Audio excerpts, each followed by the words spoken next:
삼국을 통일을 했죠. 그만큼 이제 당나라와 굉장히 좀 친분이 깊었던 그런 관계에 있었습니다. 그래서 통일신라가 되고 나서 초반에는 당나라와 굉장히 우호적인 관계를 맺고 있었어요. 그리고 일단 삼국을 통일하는데 아주 큰 공을 세운 인물이 이제 무열왕이죠. 태종 무열왕 김춘추. 김춘추가 바로 당나라 유학파입니다. 그러니까 당나라 유학 시절부터 그 당나라의 그런 여러 선진 문화 이런 것들을 이미 다 보고 왔기 때문에 그 사람이 권력을 잡고 나서는 당나라 거를 이제 적극적으로 수용을 하기 시작합니다. 그래서 불교 조각에서도 당나라의 불상 양식들이 아주 많이 들어오는데 나전칠기도 그래서 이제 당나라에서 시작이 되었기 때문에 아마 그때 들어왔을 것이다 이렇게 추정을 하는데 안타깝게도 우리가 눈으로 확인할 수 있는 작품은 없습니다. 그나마 확인할 수 있는 건 청동 거울 뒤에 여러 가지 조개라든지 유리라든지 이렇게 붙이는 게 있어요. 그런 것들 몇 점을 통해서 이때 아마 들어오지 않았을까 추정을 합니다. 근데 지금까지 나와 있는 전해지는 나전칠기 가장 오래된 작품은 바로 고려 때입니다. 지금 전해지는 게 총 한 20점 정도 이제 보존이 되어 있는데요. 우리나라에는 한두 점밖에 없습니다. 다 이제 외국에 유출이 되어 있는 상태고요. 고려 시대 때부터 이제 적극적으로 제작이 되어서 시작이 되다가 조선에 되어서 아주 크게 유행을 하게 됩니다. 저희 박물관 전시는 조선 시대 때 아주 대유행했던 그런 작품들을 전시를 한 거고요. 그래서 고려와 조선의 나전칠기 차이점은 일단 고려 시대는 우리나라에서 유일하게 건국할 때부터 멸망할 때까지 불교가 국교였던 나라입니다. 단 한 번도 불교가 처음부터 끝까지 국교였던 나라는 없었어요. 우리나라에서는. 고구려도 이제 건국된 이후에 불교를 받아들였잖아요. 그만큼 이제 고려가 불교 국가였기 때문에 나전칠기도 불교 경전을 담아놓는 함 이런 용도, 종교적인 용도로만 이제 사용이 되었습니다. 그러다가 조선 시대에 이르러서 처음에는 조선 초기에는 왕실 사대부 위주로만 이제 제작을 했어요. 관영 수공업을 통해서요. 그러니까 정말 이제 공식적인 정부 기관인 거죠. 그런 데서 제작이 되다가 17, 18세기가 되면서 점차 민영으로 나가기 시작합니다. 그 말은 민간 계층에서도 나전칠기를 향유하기 시작을 했다. 아주 많이. 물론 이제 돈이 많은 집안입니다. 그러니까 많은 사람들이 애호를 하다 보니까 어떻게 했어요? 자기가 좋아하는 그런 취향이 반영이 되겠죠. 나는 화조화를 좋아하니까 화조화로 좀 문양을 내달라. 나는 산수화로 해달라. 이런 주문이 이제 들어가기 시작하면서 18세기부터는 나전의 문양이 아주 다채로워지는 그런 경향을 보이게 됩니다. 조선 초기 17세기까지는 고려시대 나전의 영향 때문에 지금 여러분들이 바로 여기서 보시듯이 고려시대 나전의 그런 문양의 특징이 바로 이런 패턴화로 이제 문양을 내기 시작을 했는데 조선 중기까지 이게 쭉 이어집니다. 17세기까지는 이렇게 특별히 무슨 회화 같은 그런 문양이 아니라 하나의 도안 같은 이런 문양이 고려의 전통을 계승해서 이렇게 나오기 시작을 하죠. 민속박물관 이런 데서 많이 빌려왔는데요. 여기 오른쪽에 있는 게 이제 국립중앙박물관에 되어 있는 겁니다. 저 윗면에 보시면 역시 위에 3개, 그 다음에 아래로 4줄 이런 식으로 패턴화되어 있죠, 문양이. 이게 고려시대 전통을 그대로 계승한 거예요. 그리고 왼쪽에 있는 거는 한 폭의 화조화 같은 느낌이 납니다. 이거는 이제 점점 시대가 내려오는 거죠. 18세기 작품입니다. 그래서 일단 문양을 딱 봤을 때 이렇게 패턴화되어 있다 하면 시대가 정말 올라가는구나 라고 보시면 되고, 아니면 하나의 회화 같다 하면 18, 19세기다 이렇게 보시면 됩니다. 이쪽으로. 그래서 그 중에서도 이렇게 사이즈가 큰 것들은 옷을 담아놓는 상자로 사용이 된 겁니다. 조선시대 때 입었던 옷들이 굉장히 품이 크잖아요. 뭔가 몇 겹을 겹쳐 입기도 하고. 그러다 보니까 상자가 아주 큰 것들이 많이 필요했는데, 나전칠기로 많이 장식을 했다고 합니다. 아무래도 이런 상자에 담아놓는 옷은 뭔가 특별한 옷이겠죠. 조정에 등청할 때 입는 관복이라든지 그런 용도로 사용이 되었던 걸로 봅니다. 근데 재밌는 것은 저희 박물관 2층에서 지금 이런 구조물들을 보실 수가 있는데요. 이게 뭐냐면 나전칠기의 가장 주 재료가 전복과 소라 껍데기예요. 그래서 그것들을 형상화한 구조물입니다. 그래서 이 구조물 아래에서 나전칠기가 대부분 이렇게 박스 형태이기 때문에 문양이 윗면, 옆면 다 들어가 있어요. 그래서 위에서도 보고 아래에서도 보고 옆면도 쉽게 볼 수 있도록 저희가 동선을 이렇게 짠 겁니다. 올라가서도 보고 아래에서도 보실 수 있도록. 근데 이 구조물에서도 유추할 수 있듯이 이제 잘 아시죠? 소라 껍데기랑 전복이 굉장히 곡선이 많이 들어가 있잖아요. 그거를 잘라가지고 넓게 핀 다음에 문양대로 오려서 붙이는 게 나전칠기 기법이에요. 근데 곡선인데 이렇게 평평한 면에 어떻게 붙이느냐? 이게 이제 연꽃인데요. 보시면 보이듯이 굉장히 중간중간에 깨진 부분이 많이 나 있죠. 이거는 시대가 시간이 오래 지나서 자연스럽게 깨진 게 아니라 일부러 깬 겁니다. 타찰법이라고 해서 일부러 그 곡선으로 이렇게 자른 걸 곡선의 면을 부셔가지고 평평하게 붙인 거예요. 근데 이게 오히려 더 나전의 그런 영롱한 빛깔이 더 찰랑찰랑 빛나는 그런 효과를 가져오게 되죠. 그래서 하나의 기법으로 아주 유행을 하게 됩니다. 아주 대표적인 기법 중에 하나예요. 약간의 깨진 틈 때문에 벌어진 것 때문에 각도 차에 의해서 프리즘처럼 빛나게 되는 거죠. 근데 또 하나는 지금 이 가느다란 줄기는 그 당초 넝쿨 문양이에요. 이걸 어떻게 하냐면 나전칠기를 넓게 핀 거를 가느다란 국수자락처럼 다 잘라요. 그 다음에 그 톱 같은 걸로 끌 같은 걸로 톡톡 부시면서 끊으면서 이렇게 아주 붙였습니다. 그렇기 때문에 이렇게 곡선이 나올 수가 있는 거죠. 이걸 끊음질 기법이라고 하는데 아까 말씀드렸던 일부러 면을 부시는 타찰법과 이게 선 같은 거를 끊음질하는 이 두 가지 기법이 대표적인 기법입니다. 패물함입니다. 일반적으로 패물함은 이게 뚜껑이 위에서 이렇게 직각으로 열리는 형태인데요. 재밌는 건 저쪽에 있는 것은 양 사이드에 문이 달려 있어서 위로 열려요. 위로 열리면 그 안에 층이 져 있는데 아마도 그 안에 조그만 서랍이 들어가지 않았을까 이렇게 추정을 합니다. 그래서 거기다 목걸이라든지 반지라든지 이런 것들을 간단한 것들을 보관하기 용이했던 거죠. 근데 여기에는 이제 쌍학 문양이 들어가 있고 밑에는 물고기 조개가 들어가 있죠. 이거는 민화의 한 장면이에요. 민화는 몇 세기에 유행하냐면 19세기 때 유행을 합니다. 민화를 많이 들어보셨을 텐데 민화의 정의가 그냥 말 그대로 민간에서 향유한 그림이란 뜻이에요. 그러니까 민간 계층에서 그 전까지는 산수와 화조와 이런 것들은 양반들이 이제 향유하다가 19세기가 되면 민화를 통해서 모든 민간 계층에서 향유를 하게 되는데 그러한 유행이 바로 나전칠기 공예로 들어가는 겁니다. 그리고 이렇게 될 수 있었던 이 큰 이유 중에 하나는 공법의 발전도 있어요. 문양을 아주 붓으로 그린 것처럼 아주 자연스럽게 냈죠. 이거는 그만큼 도구와 기술의 발전 덕분에 이루어진 겁니다. 공예품에 많이 들어가죠. 그게 뭐라? 왜 그럴까요? 지금 우리 시대는 좀 혐오스러운 동물. 자손번창. 에로지어다. 좋은 의미겠죠. 근데 정확하게는 이제 복을 불러오는 게 맞는데 박쥐의 한자 이름이 편복이에요. 복복자랑 발음이 같다고 해서 복을 불러오는 새로. 그렇게 간단하지만. 그렇구나. 그래서 아주 우리나라 공예품에 많이 등장하는 새 중에 하나로 자리를 잡게 됩니다. 한자가 이름이 뭐라고요? 편복입니다. 편복. 네. 근데요. 네. 이게 원래 산수화는 문인들이 애호하던 장르였어요.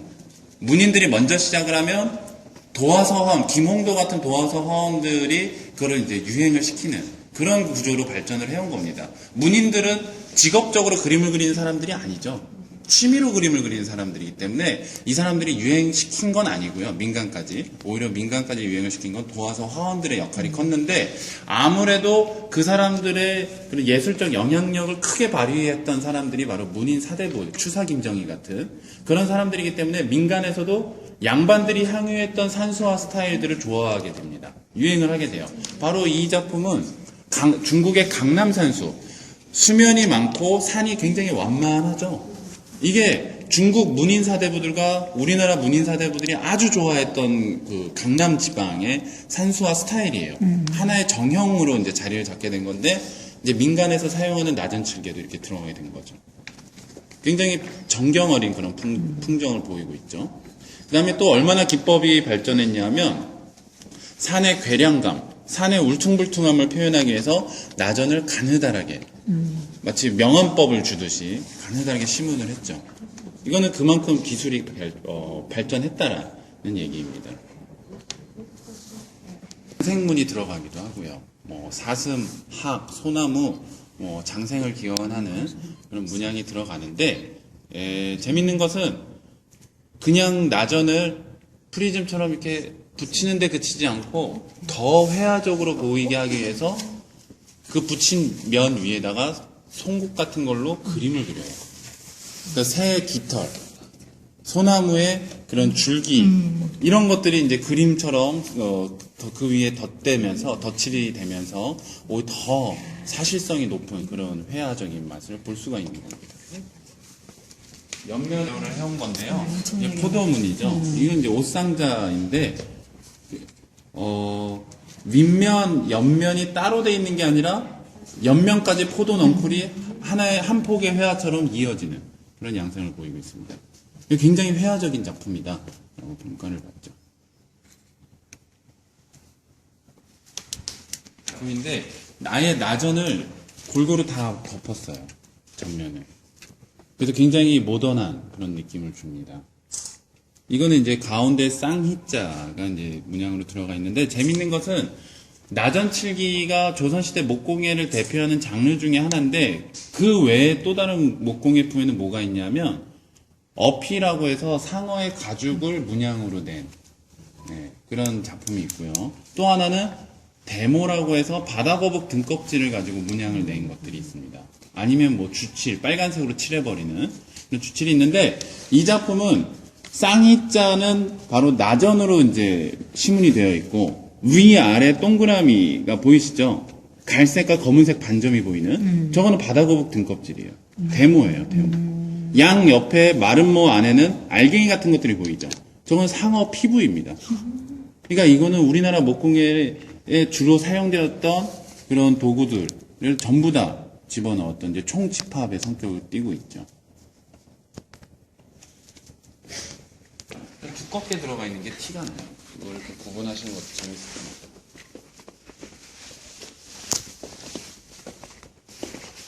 예, 이거는 이제 탄압인데요. 그 18세기 때 영정조 때 가장 크게 유행했던 장르 중에 하나가 바로 풍속화죠. 김홍도, 신윤복 등을. 그 풍속화를 보면 그 야유회 나갔을 때 그 옆에 이런 형태의 도시락통이 보여요. 그림으로도 등장을 합니다. 아니면 문인화에서 고사인물도 같은 데 보면 양반으로 추정되는 사람이 높은 선비가 그 뭐 글을 쓰고 야외에서 글을 쓰고 있고 옆에서는 귀여운 시동이 차를 끓이고 있는 장면들이 나오는데 그 옆에도 이 형태의 찬업들이 등장할 때가 있어요. 저 손잡이에도 박쥐가 들어가 있죠. 박쥐는 붉은색으로다가 또 이렇게 해놨네. 하나 돼 있죠. 그러면 시기가 이제 17세. 그러니까 목재 위에 천을 갖다가 한번 입혀갖고. 그래. 아니면 전면을 아예 산수 문양으로 이렇게 시문을. 이거 갖고 공부가 되겠네 진짜. 이거는 화각입니다. 화각. 소 뿔을 가지고 화각 제작받았는데요. 이런 젊은 소의 뿔을 구한 다음에 뜨거운 물에 불려서 안쪽을 다 파내요. 머리 좋다.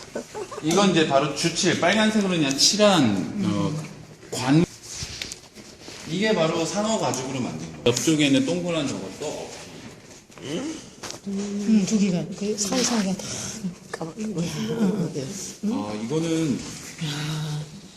이거는 정말 굉장히 화려하죠. 예, 여기 있는 게 이제 바로 화각으로 만든 함들인데요. 재밌는 것은 저쪽에 사이즈 큰 거에 이제 저게 민속박물관에서 빌려온 건데 저게 되게 압도적으로 커요. 그래서 화려하고 혹시 저게 더 귀한 게 아닐까라고 생각이 들 수가 있죠. 일단 크기 때문에. 그 다음에 뭐 소뿔이 그만큼 많이 들어갔다는 얘기잖아요. 소뿔이 조그맣기 때문에 이렇게 타일 형식으로 붙이거든요. 그러니까 뭐 비싸긴 했을 거예요. 근데 기본적으로 화각의 귀함을 논할 때는 아무리 뭐 이렇게 비싼 거라도 저렇게 타일이 큰 걸 더 귀하게 여깁니다. 그만큼 큰 소뿔을 구해야 되기 때문에. 작은 것들은 뭐 금세 구할. 가격 면에서는 가격 면에서는 이게 이게 예, 아무래도 이제 제작비가 많이 들어가기 때문에 클수록. 근데 더 보기 어려운 거는 저렇게 타일이 큰 것들. 아니 나전 칠기에 비해서 아, 그건 아무래도 화각이 더 비쌀 거예요. 네, 왜냐면 소수가. 네, 여기는 이제 여기 베개 양옆을 장식한 베개모, 실패 자, 부채 대가 바로 화각으로 돼 있어요.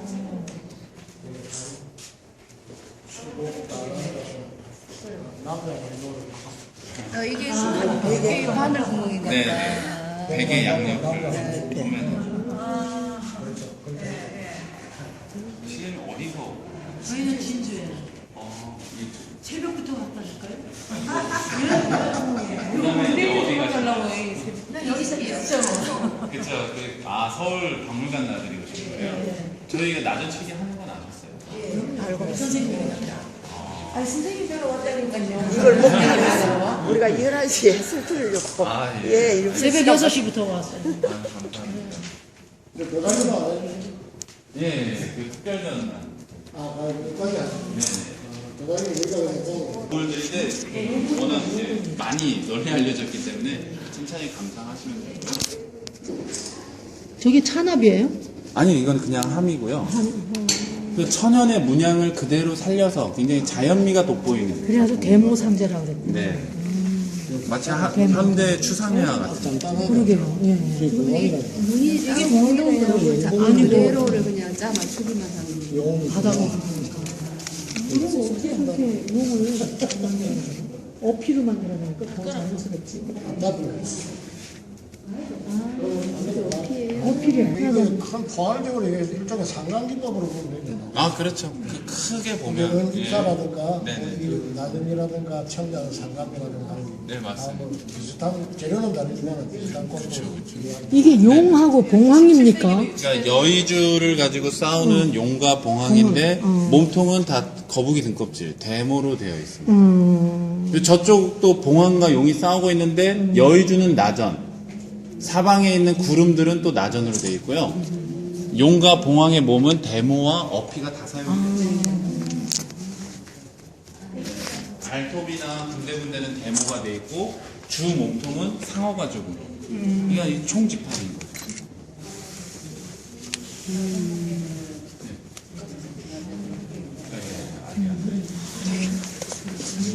카메라가 이렇게. 사실상 연구도 많이 안 돼 있었고요.